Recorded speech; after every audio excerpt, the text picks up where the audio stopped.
forests cover 30% of the world's land mass. Second to the oceans, they are the largest carbon sink on Earth and a vital part of the planet's natural carbon balance. Globally, deforestation continues at an alarming rate, but it's largely confined to tropical hardwood forests. In Europe, our forests have grown by an area about the size of Greece in the 15 years between 1990 and 2005. And that growth continues at the rate of 661,000 hectares a year, roughly 3 football pitches every hour of the day and night. Europe's forests alone provide a carbon store of between 150 and 200 billion tons of carbon dioxide, sinking an additional 500 million tons every year.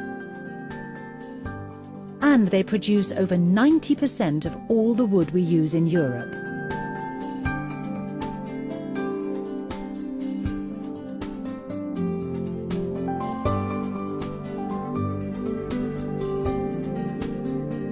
What's the best way of using Europe's growing forests to help tackle climate change? Use more wood. Trees grow by photosynthesis. As they grow, they absorb carbon dioxide and produce oxygen. When they are harvested, most of the carbon dioxide stored in the tree remains stored in the wood product. Because Europe's forests continue to expand, the carbon stored in the wood product is a clear additional gain. This is the carbon sink effect that means wood is better than carbon neutral, so that the more wood you use in a building, the lower its carbon footprint. In Europe, the carbon store of wood products keeps over 220 million tons of carbon dioxide out of the atmosphere, an amount which is increasing by around 20 million tons a year as the volume of wood products increases.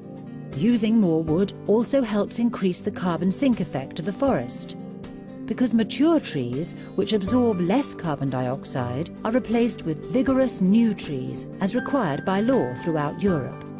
And a prosperous market encourages investment in future growth.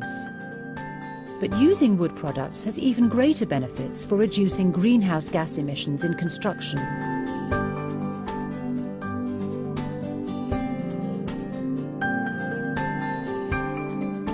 Because wood products are better than carbon neutral, the more wood we use from sustainably managed forests, the more carbon dioxide is removed from the atmosphere.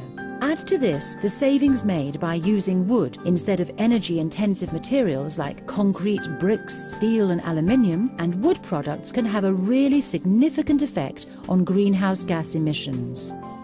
Every cubic metre of wood used instead of other construction materials saves around 1 tonne of carbon dioxide.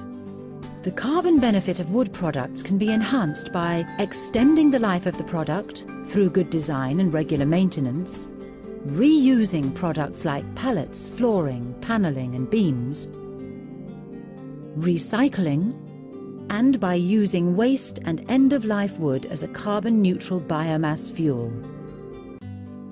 Wood is the natural solution to low-carbon construction. A carbon indicator has been developed by the Edinburgh Centre for Carbon Management to identify the carbon savings to be made by using different materials. A 3-bedroom detached brick and concrete block house has a carbon footprint of 20 tonnes of CO2. Just replacing the concrete blocks with timber frame saves 3 tonnes.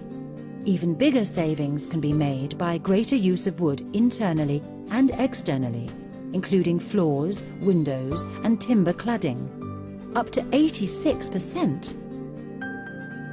This school uses solid timber as its primary structure. The carbon indicator showed a negative materials footprint of minus 40.9 tonnes of carbon dioxide because of the solid wood. Research in Sweden compared the carbon dioxide balances for 2 4-storey buildings, one with a timber frame and the other with a concrete frame, over a 100-year period. The concrete frame building showed emissions of around 96 tonnes of carbon dioxide, while the timber frame building showed a net uptake of 150 tonnes of carbon dioxide. And because of wood's naturally low thermal conductivity, timber frame buildings don't need as much extra insulation to be highly thermally efficient. So, using more wood is one of the simplest ways to build a low-carbon economy and help tackle climate change. It produces beautiful, healthy, durable products, encourages sustainable forestry, and delivers significant reductions in carbon dioxide emissions. Tackle climate change. Use wood.